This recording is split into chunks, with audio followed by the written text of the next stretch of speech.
this time he'll send one out to the right fielder, caught by Nick Lucky, and that's going to end the inning. A quick one, as after the first batter got on with a single, the next three retired by strikeout looking, ground out to short, and then a fly out to right. So that's going to do it for the sixth inning. We move now to the top of the seventh. New Orleans Firebirds leading.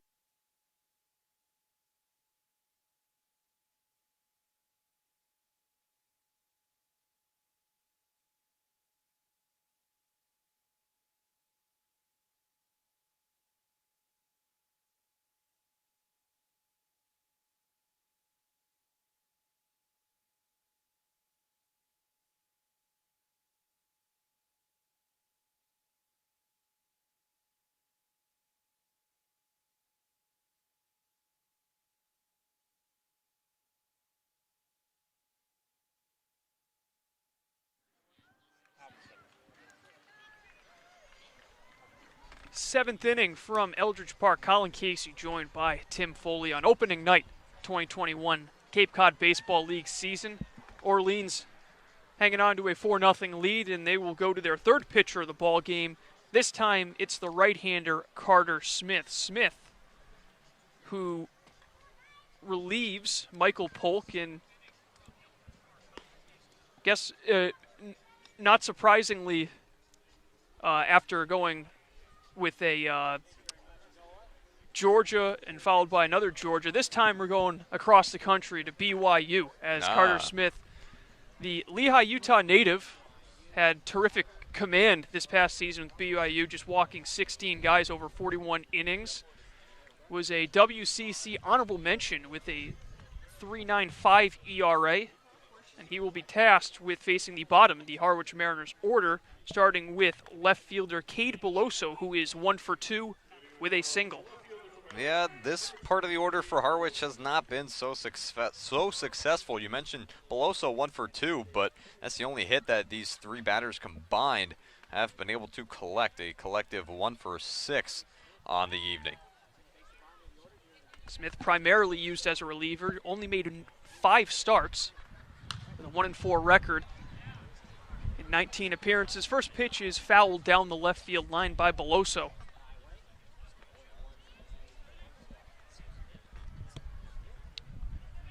No runs on 2 hits, 1 error for the Mariners. 4 runs on 7 hits, 1 error for Orleans. Breaking ball from Smith misses in the dirt.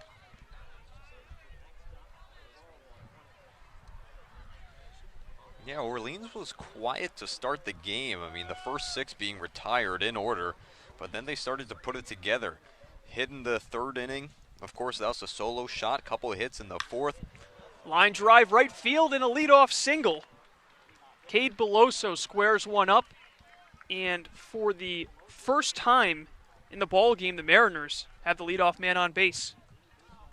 Yeah, it took them a while to get there, but this is the moment you want to take advantage of it. A new pitcher comes into the game. The last 2 guys were reading you pretty well at the plate. You weren't able to get a whole lot off of them. And now a new guy comes onto the mound. That is a job well done by Beloso, able to perhaps get this guy questioning himself a bit after the first batter. Hal Hughes looks to keep the line moving. First pitch, he sends one out to right field, and another diving catch made in right by DeLauder. He comes up with it and robs Hughes again. The third time Hughes had hit one out to right field, 1 down. Hughes is going to see DeLauder in his nightmares tonight. I mean, that, like you said, that's the third time, and that's the second diving catch he's made on him, too. Just a tough night for Hughes. I mean, good contact, but just finding DeLauder anywhere he is out in right. First pitch and a swing and a miss by Malgeri, who is 0 for 2 with a ground out and a strikeout. For Hal Hughes, he'll be happy that DeLauder won't be in right field for tomorrow's game. Maybe he'll have a couple more hits. That one over to Malgeri, 0-2. We'll have to see, of course, what the lineup for tomorrow looks like as well, because that's one of the other beauties about the Cape League is they just rotate guys through and through. get guys as many reps as they can. Of course, coaches have their different philosophies about it, but generally speaking, if you're on a Cape League team, you're gonna play a fair amount. Beloso, the leadoff first. Smith, the right-hander, comes home. Swing and a miss, strike three. Malgeri down on 3 pitches. Carter Smith feeding off his defense like every Firebirds pitcher has done throughout this game. And after the Mariners put a leadoff man on first, quickly 2 down. Yeah, he just blew that one right by him. A really nice pitch on the outside. In steps Nick Lucky, who is 0 for 2, reached on a hit-by pitch in the 3rd inning. He's made some nice defensive plays out in right field himself, including a bullet of a throw to cut down Mickness at the plate earlier on. He watches strike 1 on the inside half.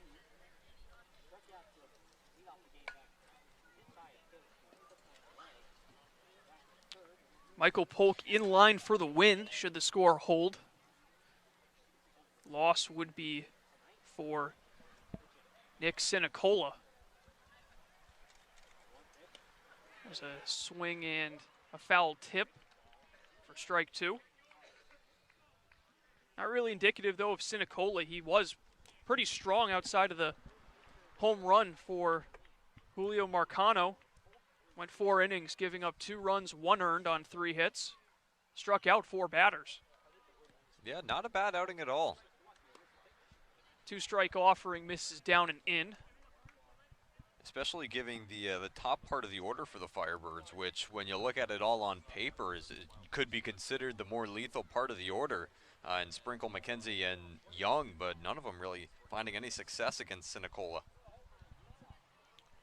Beloso off first. The pitch. Misses just high. 2-2 count now to Nick Lucky.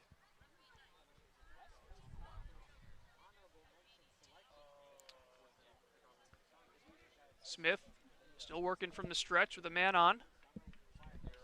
The pitch is tagged down the right field line deep, but foul. So it'll be another 2-2 pitch coming.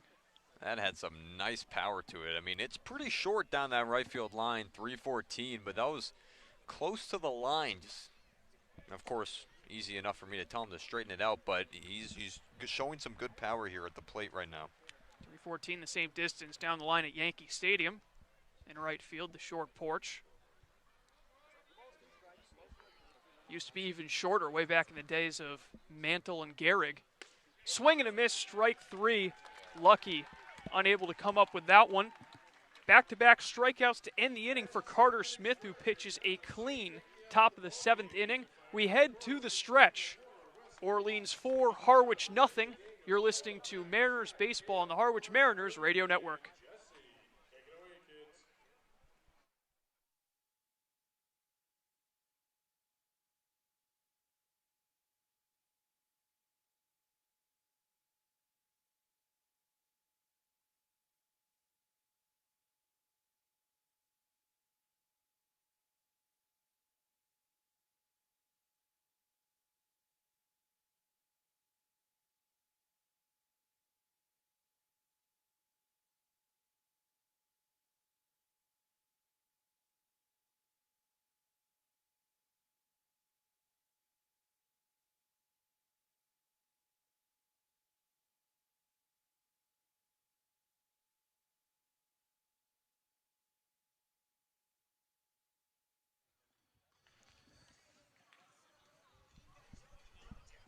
Firebirds back at the plate, leading 4-0 over the Harwich Mariners in this Cape Cod Baseball League opening night matchup between 2 Eastern Division rivals. Dalton Smith, Georgia Tech Yellow Jacket, back out there for his 3rd inning of work.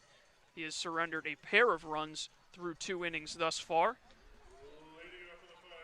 Not a whole lot of run support for Mariners pitchers in this one, but it hasn't been for a lack of trying. A lot of great defensive plays from the Firebirds so far to keep the Mariners off the scoreboard. Justin Mickness swings and misses at strike 1. No, most certainly. And I mean, the Mariners are getting guys on base. They've left 7 on, though, to this point in the game. Breaking ball down and outside of the catcher. McNiss out of Kent State. Drawn 2 walks, showing off that patience as he watches a ball to get back ahead in the count 2-1.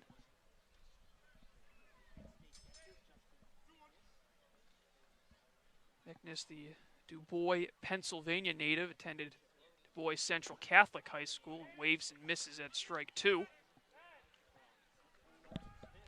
Really wanted to play in the Cape his freshman year, but he wasn't able to get in, so worked his tail off to get a spot. And he lines one just over the head of Corey Acton at second for a base hit. So that's one he'll certainly remember, his first career CCBL hit. And the leadoff man is on to begin the home half of the 7th for Orleans. Just past the glove of Acton. I mean, he was full extension for that and still could not get it. And Orleans, more success in the leadoff spot. Had a hit last inning, too. So back to the top of the order, Jordan Sprinkle will get his 4th chance. And he tries laying one down the first base line, but it curves foul. Sprinkle struck out swinging in the first, reached on a fielder's choice in the 3rd, singled and came in to score on a wild pitch in the 5th.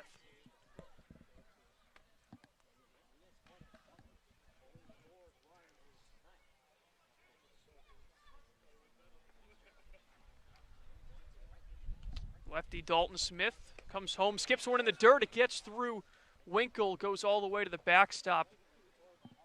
McNiss easily into second base. And another wild pitch. I believe that's the 3rd so far in the game for the Mariners. They've had a tough stretch of it recently. A couple balls getting down the dirt, getting away from these Mariners catchers. Winkle tried sliding over to his left, just not quickly enough to corral the ball. Runner advances. Fastball outside to the right-handed hitting Sprinkle out of Palm Springs, California. Big West co-freshman of the year. Led the conference with 26 steals. Drove in 32 runs as well. Smith will miss low with that breaking stuff. He's hasn't been able to get these Firebirds hitters, I should say, to chase at that low breaking ball. Yeah, he keeps going back to it.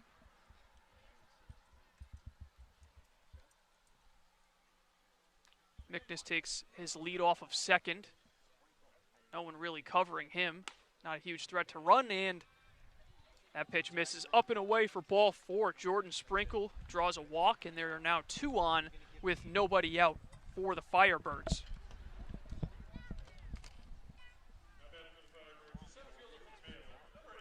Jared McKenzie will get another opportunity here. He is 1 for 3. Singled, came around to score in that 2-run 5th inning. Brief mound visit as Pat Winkle heads out to give his pitcher Smith some words of encouragement. That's all you got to do. Just go out, kind of gauge where your guy's at right now. Try and settle him down. You have runners on, but you got to convince him to forget about him. Showing bunt is McKenzie, and he'll lay off. Not a bad strategy with Jace Young waiting in the on-deck circle, who already has an RBI single. Maybe put 2 in scoring position for him with less than 2 outs. Kelly Nicholson maybe playing some strategy here, but this time that pitch is over for a strike. So with a 1-1 count, we'll see if McKenzie decides to swing away. Not a bad guy to put your faith in to drive in runs himself.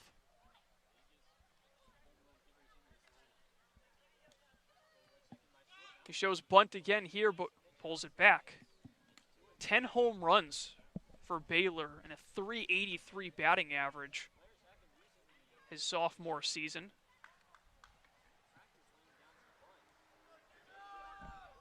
ahead in the count 2-1. Mickness at second, Sprinkle at first. Shows bunt again. This time he gets it down, and it's a perfect bunt. Tough play. Smith has nowhere to go with it. Infield bunt single for Jared McKenzie, and that will load the bases with nobody out for Jace Young. You said it. That thing just crawled down the third base line. Had to pull the third baseman Wilkin in. Coming over to pick it up was ultimately the pitcher for the Mariners in Smith. And he just handed it over to Wilkin because both of them knew there was no play to be made. So here's Young, who popped out in the first, grounded out in the fourth, and had an RBI single in that fifth inning. 0-1 the count as he watches strike one. Gut check time for Dalton Smith and the Mariners. We'll see where they go with this one. The infield looked like they'd rather trade a run for 2 outs at this juncture. Breaking ball in. Young way out in front of it. How big would a strikeout be here? Huge. Tyler Locklear waiting in the on-deck circle, so nowhere to run with this Firebirds lineup. 2-strike pitch in the dirt. Winkle with a nice stop. He pounces on it quickly to hold the runner, Mickness, at third.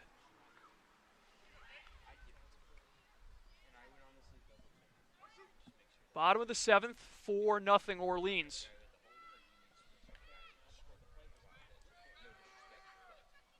Pitch is hit a ton to right. It has the distance, but is foul.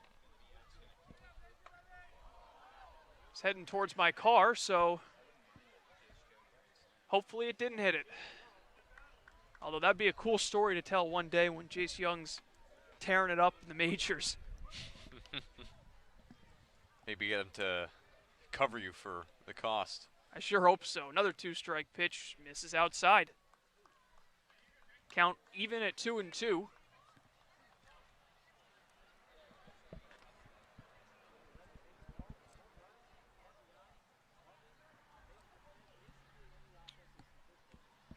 Fly ball would do the trick here. 2-2, misses high, count is full.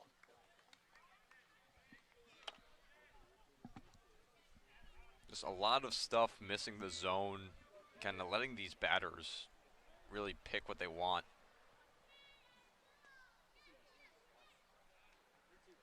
Payoff pitch in there for strike 3. Dalton Smith able to fight back and catch. Jace Young looking for a big out number 1 as the bases remain loaded, and Steve Englert will head out to the mound. So you assume they're going to go with the matchup, bring in the righty. So Dalton Smith will leave the game. He's allowed 2 earned runs, but is responsible for all 3 guys on base with 1 down. So as the Mariners make the substitution, we'll take a quick break and bring you the new pitcher when we come back. Stay tuned.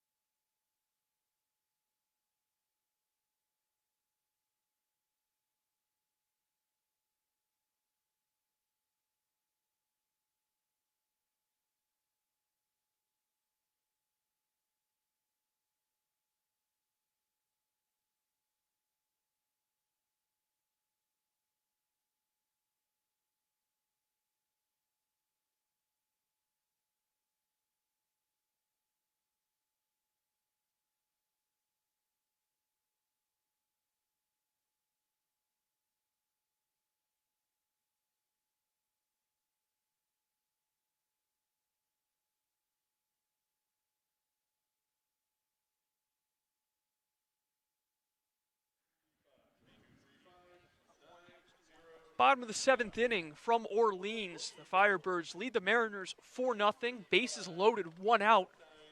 And what an opportunity to make your debut if you're Brandon Walker, the Florida State Seminole, coming in trying to get out of the tough situation. And he's got the stuff to do it, Tim. 97+ mile-an-hour fastball, a good sharp breaking curveball. and a solid changeup. Loves the curve, especially spent last year with the Savannah Bananas, and gave up just 1 run over his final 9 appearances with Florida State this spring. If there's any guy on this Mariners roster you want in this situation to keep this a 4-run game, it's probably Brandon Walker. Yeah, I mean, this is the life of a reliever. You know, you never know when you're going to be put in. And now here we are, bases loaded in a crucial spot here. If the Mariners want a chance to come back in this game, you got to keep it at this 4-run deficit they're facing right now. It's going to be up to Walker to see what he can do here. But you've said it, he's got the tools. How's he going to use them? We'll see. Dalton Smith leaves, striking out 4, walking 2, gave up 6 hits. So far, 2 runs charged to him. But he is responsible for Justin Mickness at third, Jordan Sprinkle at second, and Jared McKenzie at first base. All of those base runners meeting near the dugout, but they all head back to their respective positions on the base paths. You see Walker warming up. Doesn't even look like he's trying to throw hard, and it's still coming in with a lot of zip.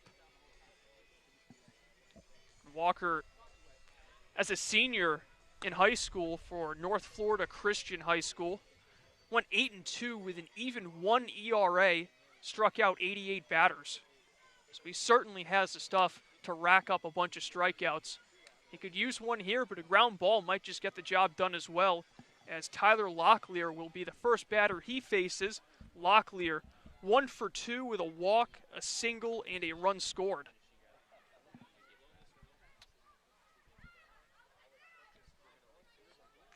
Golden opportunity to put this one out of reach.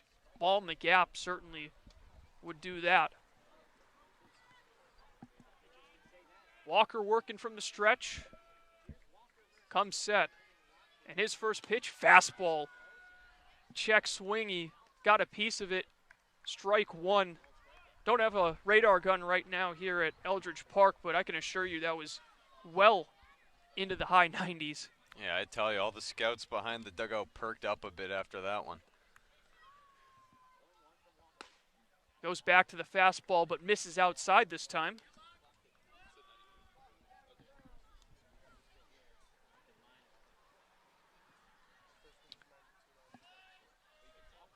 Corner infielders playing near the grass, Wilkin and Jenkins, maybe trying to cut the runner down at the plate with the force at home. 1-1. Fastball is low.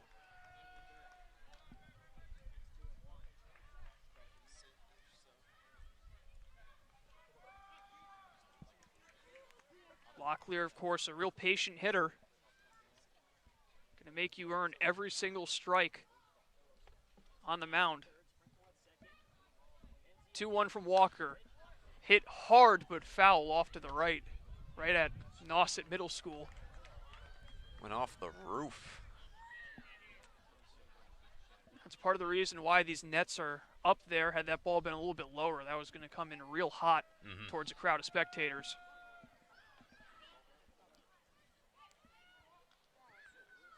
Two-two count. Walker comes home. In the dirt, Winkle stops it. That'll fill the count.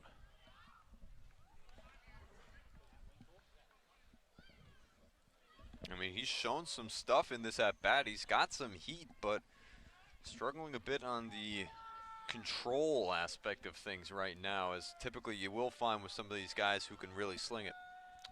Chase DeLauder waiting in the on-deck circle. 3 balls, 2 strikes, bases loaded. 1 out, bottom 7. Payoff pitch. Hit hard on the ground to second. Acton bobbles it. Finally throws to first. It's in time. A run will score. Corey Acton couldn't quite pick it cleanly to try to force 2. It was hit a ton. That allows Mickness to come in to score. Locklear out at first base. All the other runners advance. 5-0. Orleans now leads. Not the worst case for the Mariners, but boy, it would have been nice to turn 2 and get out of the inning unscathed. Yeah, could have had that one. Bobbling it for a few seconds there was Acton. You do get the out, but the inning's still going now. First pitch is hit to left field. Way back and gone. Chase DeLauder with a 3-run home run. And Orleans extends their lead further. It is 8-0. Not wasting any time in that at-bat. Takes the first pitch he sees, says, see ya.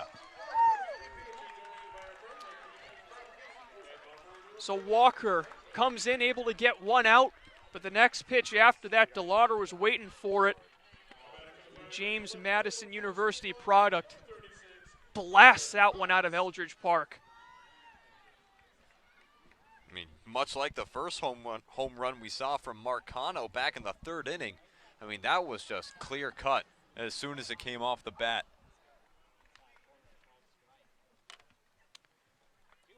Connor Cox now at the plate, ground into a double play in the second, singled in the fourth, struck out looking in the sixth.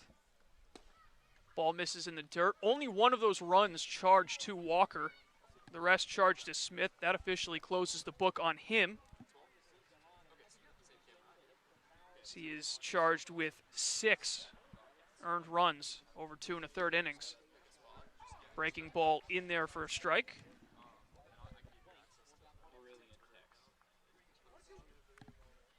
Orleans showing off their power early with a pair of home runs. Both of them, not really much of a question. You talk about only 300 feet down the line. I think that's out of almost every ballpark here on the Cape. Definitely down these left and right field lines, as you mentioned. Ground ball chopped foul. I mean, even White House Field, which is relatively deep down both lines at 330 feet, that was out of both of those stadiums. Or, I'm sorry, that was both of those home runs were out of that stadium had this game been played at Harwich. The Mariners, they're unable to come back, will get an opportunity to get revenge on Tuesday when the Firebirds make the trip west to Harwich. Walker with the pitch. Breaking ball. That's tagged to right, but it will hang up for Nick Lucky. Makes the catch, and the inning is over, but not before Orleans strikes for 4 more, including a 3-run shot from Chase DeLauder. We're through 7 from Eldridge Park. 8-0 Orleans over Harwich. You're listening to the Mariners Radio Network.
Inning number 8 from Orleans, Massachusetts. Appreciate you tuning in for the first Cape League game in 681 games for the Harwich Mariners.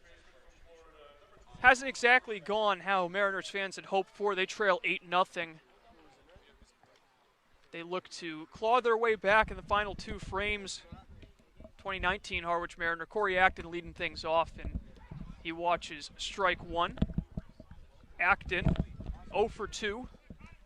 Reached base via walk in the 5th, but was cut down trying to steal second to end the inning. Ball fouled straight back. Carter Smith still out there for his second inning of work.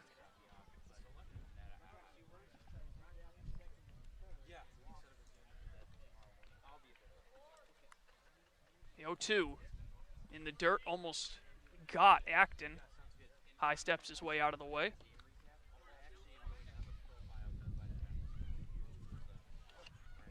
Orleans scored 1 in the 3rd, 1 in the 4th, a pair in the 5th, and then that big 4-run 7th inning just a few moments ago. Yeah, they've been opening it up lately in this one. Another breaking ball down and in that Acton watches. And a lot of it is just kind of been some tough pitching. I mean, there were a couple wild pitches from Smith when he was on the mound for the Mariners, and then a big shot, of course, from DeLauder. The 3-run bomb to really crack this one open. Fastball up and in. Acton working his way back into this at-bat. Full count.